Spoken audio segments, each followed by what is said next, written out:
ನಮಸ್ಕಾರ. ಇವತ್ತು ನಾವು ನೋಡ್ತಾ ಇದ್ದೀವಿ ಆನ್ಲೈನ್ ಡೇಟಿಂಗ್ ಆ್ಯಪ್ಸ್ ಆಗಿರಬಹುದು ಅಥವಾ ಯಾವುದೋ ಒಂದು ಸೋಷಿಯಲ್ ಸರ್ಕಲಲ್ಲಿ ಆಗಿರ್ಬೋದು, ಹೆಚ್ಚಾಗಿ ಈ ಅನೈತಿಕ ಸಂಬಂಧಗಳು ಯಾಕೆ ಜಾಸ್ತಿ ಆಗ್ತಾ ಇದೆ? ಮದುವೆ ಅದರ ಇನ್ಸ್ಟಿಟ್ಯೂಷನನ್ನು ಕಳ್ಕೊತಾ ಇದೆಯಾ ಅಂತ ಹೇಳಿದ್ರೆ ಖಂಡಿತ ಸುಳ್ಳು.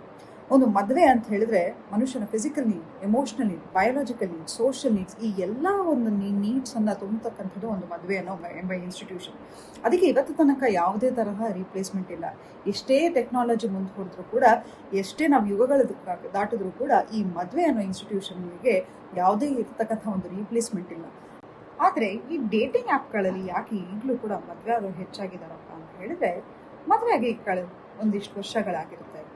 ಅದಾದಮೇಲೆ ನೋಡಿ, ನಮ್ಗೆಲ್ರಿಗೂ ಒಂದು ಅಟೆನ್ಷನ್ ಇಷ್ಟ.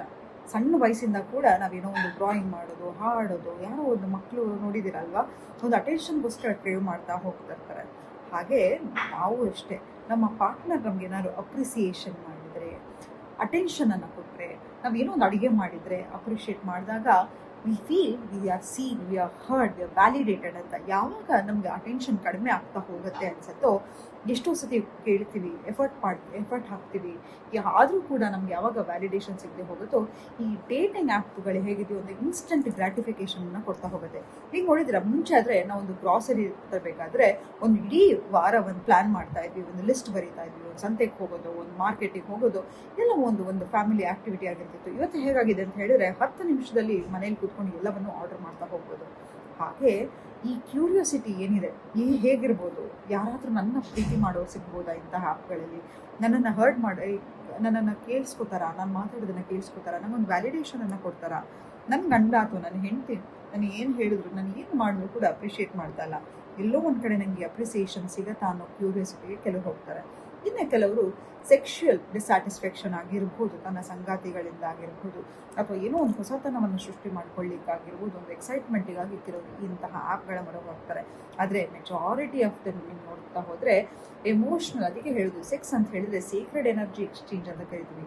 ಯಾವಾಗ ಅವರಿಗೆ ನನ್ನಲ್ಲಿ ಒಂದು ಎಮೋಷ್ನಲ್ ಸ್ಯಾಟಿಸ್ಫ್ಯಾಕ್ಷನ್ ಇರಲ್ವೋ, ಯಾರನ್ನೋ ಒಂದು ಕಡೆ ಒಂದು ಸಂಗಾತಿಯನ್ನು ಹೋಗ್ತಾ ಇರ್ತಾರೆ. ಯಾಕಂತ ಹೇಳಿದ್ರೆ, ಈಗ ನೋಡಿ, ನಾವು ಎಲ್ಲರೂ ಮೊಬೈಲಿಗೆ ಹೋಗ್ಬಿಟ್ಟಿರ್ತೀವಿ. ಹೋಗಿ ನಮ್ಮಮ್ಮ ಹತ್ರ ಮಾತಾಡಿಸ್ಬೇಕು ಅಂತ ಹೇಳಿದ್ರು, ನಮ್ಮಮ್ಮ ಆಗಿರ್ಬೋದು, ನಮ್ಮ ಸಿಸ್ಟರ್ ಆಗಿರ್ಬೋದು, ನಮ್ಮ ಬೆಸ್ಟ್ ಫ್ರೆಂಡ್ ಆಗಿರ್ಬೋದು, ಎಲ್ಲರೂ ಮೊಬೈಲನ್ನು ಸ್ಕ್ರೋಲ್ ಮಾಡ್ತಾ ಮಾತಾಡ್ತಾ ಹೋಗ್ತಾರೆ. ನಮಗೆ ಕಂಪ್ಲೀಟ್ ಅಟೆನ್ಷನ್ ಕೊಟ್ಟು ಮಾತಾಡೋರು ಯಾರೂ ಸಿಗ್ತಾ ಇರಲ್ಲ, ಕೇಳಿಸ್ಕೊಳ್ಳೋರು ಯಾರೂ ಇರಲ್ಲ. ಮುಂಚೆ ಆದರೆ ನಮ್ಗೆ ಏನಾದರೂ ನೋಡಿದ್ರೆ ಒಂದು ಎಕ್ಸೈಟ್ಮೆಂಟ್ ಇರ್ತಿತ್ತು, ಒಂದು ಉತ್ಸಾಹ ಇರ್ತಿತ್ತು. ಇವತ್ತು ಅದೆಲ್ಲವೂ ಕಡಿಮೆ ಆಗ್ತಾ ಹೋಗ್ತಾ ಇದೆ. ಆದರೆ ನಾವು ಮರಿತಾ ಇರೋದು ಏನಪ್ಪ ಅಂತ ಹೇಳಿದರೆ, ಮನುಷ್ಯ ಭಾವನಾತ್ಮಕ ಜೀವಿ. ತನ್ನ ಭಾವನೆಯನ್ನು ವ್ಯಕ್ತಪಡಿಸ್ಕೊಳ್ಳಿಕ್ಕೆ ಯಾರಾದರೂ ಖಂಡಿತವಾಗಿ ತನಗೆ ಬೇಕೇ ಬೇಕಾಗ್ತಾರೆ. ಸೊ ಹಾಗಾಗಿ ಇಂತಹದ್ದೆಲ್ಲವೂ ಪರಿಗಣಿಸಬೇಕಾಗತ್ತೆ. ಯಾಕಂತ ಹೇಳಿದ್ರೆ, ಈಗ ಡೇಟಿಂಗ್ ಆ್ಯಪಲ್ಲಿ ಏನಾಗಿದೆ ಅಂತ ಹೇಳಿದರೆ, ಇನ್ಸ್ಟೆಂಟ್ ಗ್ರಾಟಿಫಿಕೇಷನ್ ನೋಡಿ, ಯಾವುದೇ ಒಂದು there is a research also, ಯಾವುದೇ ಅಫೇರಿಗೆ 3 ಇಯರ್ಸಿಂದ ಒಂದು 5 ಇಯರ್ಸ್ ಮ್ಯಾಕ್ಸಿಮಮ್ ಆಯಸ್ಸಿರುತ್ತೆ. ಅದಾದಮೇಲೆ ಕೂಡ ಅದು ಹೇಗೆ ಮದುವೆಯಲ್ಲಿ ಜನ ಇಂಟ್ರೆಸ್ಟನ್ನು ಕಳ್ಕೊತಾ ಹೋಗ್ತಾ ಇದ್ದಾರೋ, ಹಾಗೆ ಆ ರಿಲೇಷನ್ಶಿಪ್ಪಲ್ಲೂ ಇರುತ್ತೆ. ಯಾಕಂತ ಹೇಳಿದರೆ, ಆ ರಿಲೇಷನ್ಶಿಪ್ಪಿಗೆ ಒಂದು ಬಬಲ್ ಅಂತ ಹೇಳಿದರೆ ಸೀಕ್ರೆಸಿ. ನಮಗೆಲ್ಲರೂ ನೋಡಿ, ಕದ್ದು ಮುಚ್ಚಿ ತಿನ್ನೋದು, ಒಂದು ಸ್ವೀಟ್ ತಿನ್ನೋದಾಗಿರ್ಬೋದು, ಅಥವಾ ಏನೇ ಒಂದು ಮಾಡೋದೊಂದು ಎಕ್ಸೈಟ್ಮೆಂಟ್ ಇರುತ್ತೆ. ಯಾವಾಗ ಆ ಸೀಕ್ರೆಸಿ, ಆ ಬಬಲ್ ಬರ್ಸ್ಟ್ ಆಗ್ತಾ ಹೋಗುತ್ತೋ, ಅದರಲ್ಲಿ ಕೂಡ ಯಾವುದೇ ಇರತಕ್ಕಂಥದ್ದು ಏನೂ ಇಲ್ಲ. ಯಾಕಂತ ಹೇಳಿದರೆ, ಇವತ್ತು ತನಕ ಮದುವೆಗೆ ಯಾವುದೇ ರಿಪ್ಲೇಸ್ಮೆಂಟ್ ಇಲ್ಲ. ಯಾಕಂತ ಹೇಳಿದರೆ, ನಮಗೆ ಒಂದು ಸಂಬಂಧ, ಒಂದು ಯಾವುದೇ ಒಂದು ಸೊಸೈಟಿ ಹೇಗೆ ಯಾರನ್ನು ಸೀರಿಯಸ್ಸಾಗಿ ತಗೊಳುತ್ತೆ ಅಂತ ಹೇಳಿದ್ರೆ, ಯಾರು ಒಂದು ಸಂಸಾರ, ಮದುವೆ, ಮನೆ ಎಲ್ಲವೂ ಇರುತ್ತೋ ಅವನಿಗೆ ಒಂದು ವೇಟೇಜ್ ಇರ್ತಾ ಹೋಗುತ್ತೆ. ಹಾಗಾಗಿ ಇಂತಹ ಒಂದು ಸಂಬಂಧಗಳಿಗೆ ಯಾವುದೇ ರೀತಿಯ ಫ್ಯೂಚರ್ ಇಲ್ಲ. ಮದುವೆ ಅನ್ನೋ ಒಂದು ಇನ್ಸ್ಟಿಟ್ಯೂಷನ್ಗೆ ಇವತ್ತು ತನಕ ಯಾವುದೇ ರೀಪ್ಲೇಸ್ಮೆಂಟ್ ಇಲ್ಲ. ನಮ್ಮ ಮದುವೆಯಲ್ಲಿ ಅದೇ ಎಫರ್ಟು, ಅದೇ ಅಟೆನ್ಷನನ್ನು ಕೊಡ್ತಾ ಹೋದರೆ ಖಂಡಿತ ಆ ರಿಲೇಷನ್ಶಿಪ್ಪನ್ನು ನಾವು ಮತ್ತೆ ರಿನ್ಯೂ ಮಾಡ್ಕೊತಾ ಹೋಗ್ಬೋದು.